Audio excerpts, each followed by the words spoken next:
Alam mo ba na si Chis Escudero ay nagsabi, mga aksyon ni VP Sara bilang Davao Mayor hindi kasama sa impeachment trial. Okay? So magagalit na naman yung mga dilawan nito at saka yung loyalista. Dahil sinabi ni Chis Escudero kung anong mga ginagawa ni VP Sara Duterte nung siya ay Mayor pa lang Davao noong mga ilang dekada na nakaraan ay hindi dapat kasama sa impeachment trial. Ang impeachment trial lang dapat ay regarding sa confidential funds o yung pirang ginastos niya mula nung mupo siyang Vice President. Diba? So maliwanag ito na maliwanag na ang kaso na dapat ay dinidinig dyan, hindi chismis. Hindi yung panahon pa ni Kupong-Kupong ay uungkatin ngayon.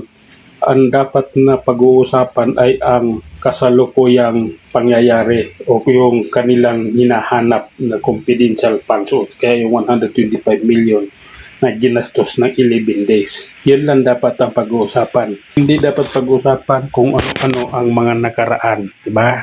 Kung ano yung pangyayari nung panahon pa ni Kupong-Kupong. So magagalit na naman ang mga nito, yung mga bangag na nandiyan. Yung mga Piklawan o Dilawan. Magagalit nito dahil sa sinabi ni Chis Escudero. Anuhin niyo na naman si Chis, ibabas ninyo kung ano-anong klaseng sasabihin niyo na naman o pagmumura. Ganyan na yung mga yung mga animal na yan. Kung makapagsalita sila, akala mo napakano nila, napakadisente nilang tao. Mga hayop din naman yung mga ugali. Yan, tayo mga kapwa DDS supporters at vloggers. Ito, magandang usapin ito dahil ibubukod yung usapan regarding sa pangyayari noong pang-araw.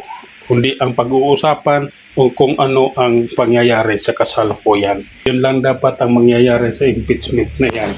Hindi dapat pag-uusapan ang mga wala ng kinalaman or hindi na dapat uungkatin noong panahong 2015, 2014, 2012, ganun. Diba? Hindi na dapat pag-usapan yun. Ang pag-usapan, ang harapin at ang papatunayan nila yung kasalukuyang pangyayari. Kaso wala silang ebidensyang matibay, wala silang direktang ebidensya. Kumbaga nag-ano lang sila, tawag nitong haka-haka. Alleged baga, kumbaga alleged lang. Wala silang direct na ebidensya. Kaya humahaba yung usapin na nandiyan dyan dahil yung witness nga, hindi makapag-diretso ng salita. Paiba-iba rin yung sinasabi. Kaya wala talaga. Ang nangyayari lang, puro siraan. Paninira lang talaga kay VP Sara Duterte. Yun lang yung katotohanan, wala nang iba. Yun lang muna hanggang sa muli. Maraming salamat.